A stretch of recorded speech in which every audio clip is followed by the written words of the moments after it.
شروع کرتے ہیں اللہ کے بابرکت نام سے جو بڑا مہربان اور نہایت رحم والا ہے۔ تمام تعریفیں میرے اللہ رب العزت کے لیے ہیں۔ السلام علیکم لسنرز، میں ہوں آپ لوگوں کی ہوسٹ نوشین، اور میں اپنے چینل خوفناک کہانیاں آفیشیل میں اپنے سبھی سننے والوں کو خوش آمدید کہتی ہوں۔ میں امید کرتی ہوں آپ سب لوگ خیریت سے ہوں گے، جہاں ہوں گے خوش ہوں گے۔ آج آپ لوگوں کے لیے میں بہت زیادہ انٹرسٹنگ ہارر سٹوریز لائی ہوں جنہیں آپ لوگ بہت پسند کریں گے۔ آج کی پہلی سٹوری میرے ساتھ شیئر کر رہی ہے کنول۔ کنول کہتی ہے کہ میں فیصل آباد کی رہنے والی ہوں، اور آج آپ کے ساتھ میری پھپھو کی زندگی میں پیش آنے والی ایک بہت ہی زیادہ ڈراؤنی کہانی شیئر کرنا چاہتی ہوں۔ یہ تب کی بات ہے جب میری پھپھو بالکل ینگ ہوا کرتی تھی۔ ان کی ایج 25-26 سال تھی۔ تو پھپھو کے پاس ان کی ایک خالہ رہا کرتی تھی۔ پھپھو کہتی ہے کہ ان کی وہ جو خالہ تھی، ان کی شادی نہیں ہوئی تھی، تھوڑا سا ان کا ذہنی توازن بھی ٹھیک نہیں تھا۔ ان کے بارے میں یہ باتیں مشہور تھی کہ ان کے اوپر جنات کی حاضری ہوتی تھی۔ بچپن سے ہی ان کے اوپر جنات کا بسیرا تھا، اور ان جنات نے ہی ان کا ذہنی توازن بھی پلٹ دیا تھا۔ وہ اکثر ایسی حرکتیں کرتی تھی جس کو دیکھ کر ایک نارمل انسان خوفزدہ ہو سکتا ہے۔ وہ جنات ان کو مارتے بھی تھے، بہت کوشش کرتے تھے کہ ان سے وہ ان جنات کو ہٹا سکے، لیکن جب بھی ایسی کوئی کوشش کرتے تھے وہ جنات ان کو بہت تشدد کا نشانہ بناتے تھے۔ پھر ان کے گھر والوں نے تنگ آ کر ان کا علاج کروانا ہی چھوڑ دیا۔ پھپھو بتاتی ہے کہ وقت گزرنے کے ساتھ ساتھ جیسے وہ ٹھیک بھی نہیں رہتی تھی، ان کی حالت اور خراب ہوتی گئی، تو وہ بہت بیمار رہنے لگ گئی۔ ایک دفعہ پھپھو کہتی ہے ان کی طبیعت بہت زیادہ خراب تھی۔ وہ ان کو ایک کمرے، ان کا الگ سے ایک کمرہ تھا، وہ ہر وقت اس کمرے میں ہی بند رہتی تھی، اور اس کمرے میں روشنی نہیں کی جا سکتی تھی۔ پھپھو کہتی تھی اگر روشنی کرتے ہو تو مجھے ہر جگہ ڈراؤنے چہرے والے وہ لوگ دکھائی دیتے ہیں۔ وہ بار بار کہتی تھی وہ لوگ، وہ میرے سامنے ہوتے ہیں۔ کبھی کہتی تھی وہ مجھے باہر بلانے آ گئے ہیں۔ کبھی ہنسنے لگ جاتی تھی، کبھی رونے لگ جاتی تھی، کبھی اپنا کھانا چھپانے لگ جاتی تھی۔ اکثر وہ کھانا کھاتی نہیں تھی۔ جو بھی ان کو کھانا دیتے تھے وہ اپنی طرف سے چھپا کر اپنے بیڈ کے پیچھے جوڑ دیتی تھی، ان جنات سے چھپا کر رکھتی تھی، اور خود بھوکی بیٹھی رہتی تھی۔ پھر ہم لوگ ان کے پاس بیٹھ کر ان کو کھانا کھلایا کرتے تھے بڑی مشکل کے ساتھ، ان کو بڑے پیار سے بہلا کر کہ یہاں پر کچھ نہیں ہے، لیکن اس کے باوجود وہ ایسے ہی اشارے کرتی تھی جیسے ان کو کوئی نظر آ رہا ہے۔ کبھی وہ کہتی تھی وہ سامنے دیوار پر بیٹھا ہے، وہ سامنے دیوار کے پاس کوئی لیٹا ہوا ہے، وہ چل کر میرے سامنے آ رہا ہے، لیکن ہم لوگوں کو کچھ بھی نظر نہیں آتا تھا۔ اسی طرح ایک رات کی بات ہے، مجھے میری امی نے یہ کہا کہ جاؤ اور جا کر اپنی خالہ کو دیکھ کر آؤ، وہ جاگ رہی ہے تو اس کو کھانا کھلا دو، اس کو میڈیسن بھی دینی ہے۔ اکثر ان کو رات کو نیند کی میڈیسن دے دیا کرتے تھے کیونکہ وہ گھر سے باہر بھاگ جایا کرتی تھی، یہ کہہ کر کہ مجھے وہ لینے آئے ہیں اور میں ان کے ساتھ جا رہی ہوں۔ جیسے ہی میں خالہ کے کمرے میں گئی، مجھے بہت ڈر لگتا تھا ان کے کمرے میں جانے سے، لیکن امی کا کہنا ٹال بھی نہیں سکتی تھی۔ تو جیسے ہی میں خالہ کے کمرے میں گئی، ہلکا سا دروازہ کھولا تو مجھے ایسا محسوس ہوا کہ جیسے خالہ ہنس رہی ہے، عجیب و غریب آواز نکال کر ہنس رہی تھی۔ ان کی آواز میں بہت عجیب بات تھی۔ مجھے بہت ڈر لگ رہا تھا۔ میں نے جیسے ہی لائٹ آن کی تو میرے رونگٹے کھڑے ہو گئے۔ ایسا لگ رہا تھا کہ جیسے گود میں کسی بہت زیادہ کالے رنگ کے بچے کو اٹھایا ہوا ہے، جیسے وہ بالکل چھوٹا سا بچہ ہے، وہ بہت کالا تھا۔ ایسا لگ رہا تھا اس کے جسم پر بال نہیں ہے، وہ بہت سیاہ تھا۔ میں نے دیکھا تو میری چیخ نکل گئی۔ تو خالہ نے ایک دم میری طرف دیکھا تو مجھے ڈانٹنے لگی کہ یہاں سے چلی جاؤ، دروازہ بند کر دو، مجھے کھیلنے دو۔ میں ڈرتی ڈرتی باہر آ گئی، امی کو آ کر بتایا۔ 5 منٹ کے بعد امی گئی تو وہاں پر کسی بچے کا نام و نشان بھی نہیں تھا۔ وہ وہی مخلوقات تھی جو ان کے اوپر حاضر ہوتی تھی۔ کبھی کبھار وہ اپنی نشانی ظاہر کر دیتے تھے، کبھی کبھار کسی نہ کسی روپ میں وہ ظاہر بھی ہو جاتے تھے۔ خالہ کو ہم لوگوں کے پاس رہتے ہوئے 6-7 سال گزر چکے تھے۔ یہ ہر روز کی روٹین تھی۔ کبھی خالہ کوئی زبان بولتی تھی، کبھی کوئی زبان، وہ پتہ نہیں کون سی زبانیں تھی۔ وہ جنات ان کے ساتھ ان زبانوں میں باتیں کیا کرتے تھے۔ ایک رات بہت تیز بارش ہو رہی تھی، بادل گرج رہے تھے۔ تبھی ہمیں خالہ کے کمرے سے بہت زیادہ اونچی آواز میں چیخیں سنائی دی۔ وہ چلا رہی تھی، چیخ رہی تھی، جیسے وہ اس وقت بہت سخت تکلیف میں مبتلا ہیں۔ ہم لوگوں نے جب ان کا چیخو پکار سنا، ہم لوگ سب ان کے کمرے میں بھاگے تو وہ منظر دیکھ کر ہم لوگ دہل کے رہ گئے۔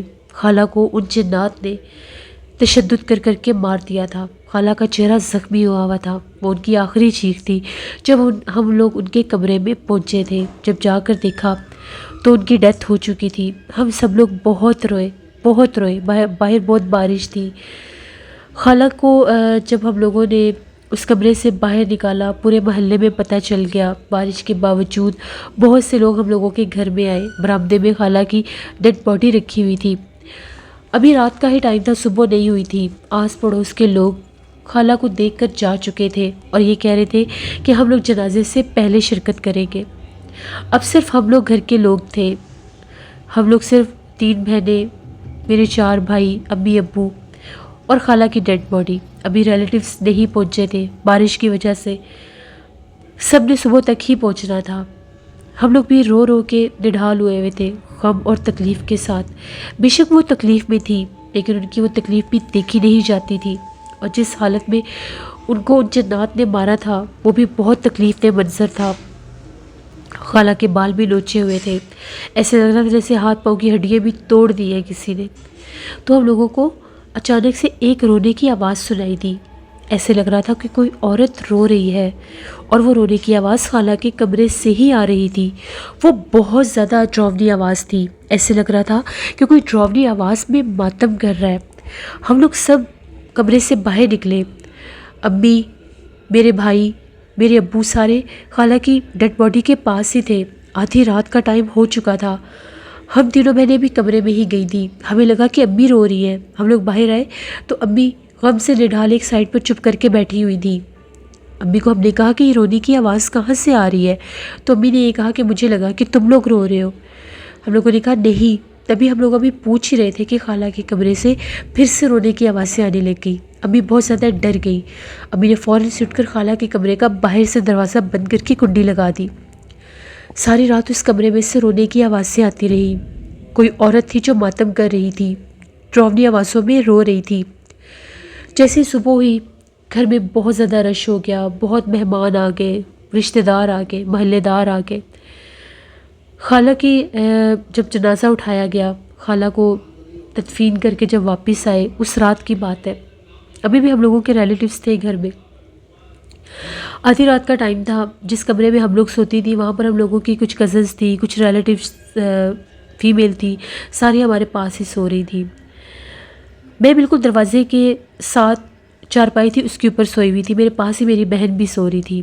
تبھی رات کا ٹائم ہوا تو ایک دم سے مجھے ایسا محسوس ہوا کہ جیسے مجھے کوئی جگا رہا ہے۔ میرے بالوں میں جیسے کسی نے ہاتھ پھیرا ہو، مجھے جگانے کے لیے ہلایا ہو۔ مجھے لگا میری بہن ہوگی، تو میں نے اپنی بہن کا نام لیا اور میں نے پوچھا سعدیہ کیا بات ہے، کیوں مجھے جگا رہی ہو، میرے سر میں درد ہے۔ تو میں نے اس کی طرف دھیان نہیں دیا، میں پھر سو گئی۔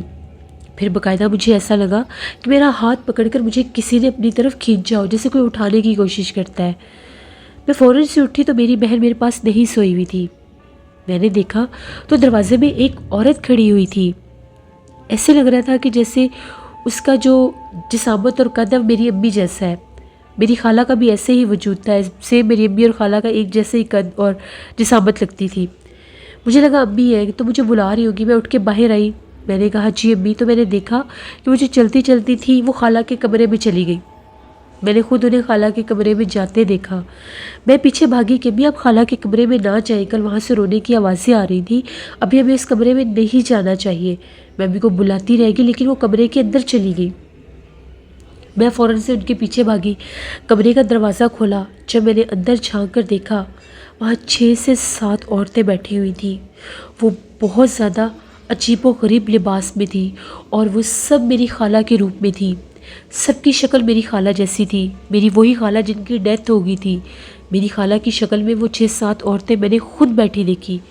وہ دیکھنے کی دیر تھی، میں بہت ڈری، میں باہر بھاگی، میں بہت اونچا اونچا چلانے لگی، چیخنے لگی، وہیں پر گری اور بے ہوش ہو گئی۔ جب مجھے ہوش آیا تو میرے پاس سب گھر والے تھے، سب رشتہ دار تھے، سب پوچھ رہے تھے تمہیں کیا ہوا ہے؟ تو وہ اس کمرے کے باہر بے ہوش پڑی تھی۔ تو میں نے ڈرتے ڈرتے سب کو یہ بات بتائی. سب نے یہ کہا کہ یہ بہت زیادہ صدمے میں ہے، یہ خوف میں ہے، اس لیے اس کی خالہ نظر آئی ہے، یہ بہت کلوز تھی ان کے پاس بیٹھا کرتی تھی. یہ سب باتیں سب کرنے لگے، لیکن میں نے خود اپنی آنکھوں سے دیکھا تھا سارا منظر. پھر مجھے بھی لگا کہ شاید میرا وہم ہی ہوگا. خالہ کا ابھی 40واں نہیں ہوا تھا، تو ہم لوگوں کو خالہ کے کمرے سے اکثر خالہ کی آواز سنائی دیتی تھی. باقاعدہ وہ جیسے میرا نام لے کر پکارتی ہو، کبھی امی کا نام لے کر آواز دیتی ہو، کبھی ایسا لگتا تھا کہ خالہ دروازہ کھول کر دیکھ رہی ہے. یہ سب ہم لوگوں کے گھر کے سبھی افراد نے دیکھا. وہ میری خالہ جن کی ڈیتھ ہو چکی تھی، جن کو جنات نے ہی مارا تھا، ان کے روپ میں ان کے کمرے سے ہمیں آوازیں آنا، باقاعدہ نظر آنا، اور جو میرے ساتھ ہوا تھا. جب یہ واقعات حد سے زیادہ بڑھنے لگے تو ہم لوگ بہت زیادہ خوف زدہ ہو گئے. ہم لوگوں نے فوراً سے کسی صاحب علم کا پتہ کیا کہ ہماری مدد کے لیے کوئی آئے. ابو جو تھے وہ ایک عامل صاحب کو لے کر آئے. وہ جو عامل صاحب تھے، جب وہ ہم لوگوں کے گھر میں آئے، ہم لوگوں نے ابھی انہیں خالہ کا کمرہ نہیں بتایا تھا. وہ خود خالہ کے کمرے کی طرف گئے اور کہنے لگے کہ یہاں پر بہت زیادہ جنات آباد ہیں. یہ وہی جنات ہیں جو آپ کی خالہ کا روپ لے کے آپ کے سامنے آ رہے ہیں، اور انہی جنات نے آپ کی خالہ کو بھی جانی نقصان پہنچایا ہے. بہتر یہ ہے کہ اس کمرے کو ہمیشہ کے لیے بند کر دیا جائے. ان عامل صاحب نے یہ کہا کہ میں اس کمرے کے آگے ایک دھاگا دم کر کے باندھ دوں گا. اس کمرے کو کبھی بھی نہیں کھولنا. اگر کھولیں گے تو وہ جنات آپ لوگوں کو نقصان پہنچائیں گے. وہ اسی لیے آپ لوگوں کو اپنی طرف متوجہ کر رہے ہیں، اسی لیے وہ اپنا آپ اس روپ میں ظاہر کر رہے ہیں جس روپ میں آپ کی خالہ تھی. پھر انہوں نے وہاں پر کچھ دیر پڑھائی کی. کچھ دیر پڑھائی کرنے کے بعد انہوں نے ایک کالے رنگ کا دھاگا دروازے کے باہر باندھ دیا اور یہ سختی سے منع کیا کہ اس کمرے کے دروازے کو نہیں کھولنا، اور خود وہاں سے چلے گئے. اس عمل کے اگلے رات کی بات ہے، تقریباً رات 1:30 بجے کا ٹائم ہوگا. ہم لوگوں کے دروازے پر دستک ہونے لگ گئی. بہت زور زور سے کوئی دروازہ کھٹکھٹا رہا تھا. ہم لوگوں کی آنکھ کھل گئی. ہمیں لگا کہ شاید کوئی رشتہ دار آیا ہوگا، تو ہم لوگ دیکھ لیتے ہیں. ہم لوگوں کے دروازے سے باہر دیکھنے کی جگہ بنی ہوئی تھی. تو جیسے ہی میرا بھائی باہر نکلا تو بھائی نے وہاں پر دیکھا، اس نے دروازہ نہیں کھولا. وہ بھاگتا بھاگتا واپس آیا. وہ بہت زیادہ خوف زدہ تھا، وہ ڈرا ہوا تھا. ہم لوگوں نے اس سے پوچھا کہ تمہیں کیا ہوا ہے، تم اتنے گھبرائے ہوئے کیوں ہو؟ اس نے یہ کہا کہ باہر دروازے پر جب میں نے دیکھا ہے دروازہ کھولنے سے پہلے، تو میں نے وہاں پر 6-7 عورتیں دیکھی ہیں. وہ سفید لباس میں ہیں، سب نے چہرے کور کیے ہوئے ہیں. وہ بہت زیادہ ڈراؤنی ہے، ساری باہر کھڑی ہے. ابھی بہت ڈر گئی. ہم لوگ سارے برآمدے میں باہر نکلے. ادھر سے وہ باہر دروازے پر دستک دے رہی تھی، ادھر خالہ کے کمرے کے دروازے کو کوئی بار بار چھیڑ رہا تھا. میرے 2 بھائی بھاگتے ہوئے چھت پر گئے کہ اوپر سے جھانک کر دیکھتے ہیں یہ ہے کون. جیسے وہ چھت پر گئے، ان لوگوں نے اوپر سے جھانک کر دیکھا تو نیچے گلی میں کوئی بھی نہیں تھا. وہ پلک چھپکتے غائب ہو گئی. ان جنات نے ہمیں بہت تنگ کرنا شروع کر دیا. کبھی ایسا لگتا تھا ہم لوگوں کے سامنے سے کوئی گزر کے گیا ہے، کبھی ایسا لگتا تھا ہم لوگوں کے پاس آ کر کوئی بیٹھا ہے. ہم لوگوں کے گھر میں سے عجیب و غریب بدبو آنے لگ گئی. خوف کے مارے ہم لوگوں کا برا حال ہو گیا. ایک رات تو حد ہی ہو گئی. خالہ کے اسی کمرے کے باہر رات کے ٹائم ایک بلی بہت زیادہ ڈراؤنی آوازیں نکال رہی تھی. ہم لوگ خوف کے مارے جیسے ہم لوگ جاگے، ہم لوگوں نے دیکھا اس بلی کو. ہم لوگوں نے اتنا بھگایا، اتنا اس کو ہم لوگوں نے مارنے کی کوشش کی کہ وہ وہاں سے بھاگ جائے، لیکن وہ بلی وہاں سے نہیں گئی. بالآخر ہم لوگوں نے ہر کسی سے مشورہ کیا کہ ہم لوگ کیا کریں. ہم لوگ بہت زیادہ تنگ آ چکے تھے کیونکہ وہ جنات اب ہمیں چین نہیں لینے دیتے تھے. ہم لوگوں نے تنگ آ کر وہ گھر ہی چھوڑ دیا. وہ گھر رینٹ پر تھا. ہم لوگوں نے ایک اور جگہ پر گھر لے لیا. بعد میں ہم لوگوں نے سنا اس گھر کو کوئی بھی رینٹ پر نہیں لیتا تھا. ان لوگوں نے بیچنے کی بھی بہت کوشش کی. بہت سی فیملیز نے وہاں پر جا کر رہنے کی کوشش بھی کی، لیکن کوئی بھی وہاں پر آباد نہیں ہو سکتا تھا. آس پڑوس کے لوگوں کا یہ کہنا تھا کہ اس گھر میں سے رات رات بھر رونے کی آوازیں آتی ہیں، چیخوں کی آوازیں آتی ہیں، اور ایسا محسوس ہوتا ہے کہ جیسے اس گھر میں بہت سی عورتیں ہیں. کبھی وہ چھت پر چلتے ہوئے نظر آتی ہیں، کبھی وہ اس گھر کے صحن میں نظر آتی ہیں. وہ وہی جنات تھے. ہم لوگوں نے اس کمرے کا دروازہ نہیں کھولا تھا. ہم لوگوں کو نہیں پتا کہ جو بعد میں وہاں پر لوگ آئے تھے اس گھر کو لینے کے لیے، شاید انہوں نے اس گھر کے کمرے کے دروازے کو کھول دیا ہوگا. تبھی وہ جنات بہت زیادہ حاوی ہو گئے تھے. میری پھپھو کہتی ہے کہ ہم لوگوں کی زندگی کی ایک ایسی کہانی ہے جسے کبھی بھی ہم لوگ فراموش نہیں کر سکتے. آج بھی جب پھپھو وہ کہانی سناتی ہے تو ان کے رونگٹے کھڑے ہو جاتے ہیں. وہ اپنی خالہ کو آج بھی یاد کرتی ہیں، آج بھی اپنی خالہ کا نام لے کر رو پڑتی ہیں۔ یہ کہانی تھی جو میں نے آپ کے ساتھ شیئر کی۔ بہت شکریہ کنول آپ کا۔ جس سے یہ تھی آج کی خوفناک کہانی۔ اپنا فیڈ بیک مجھے ضرور دیں آپ لوگوں کو کیسی لگی۔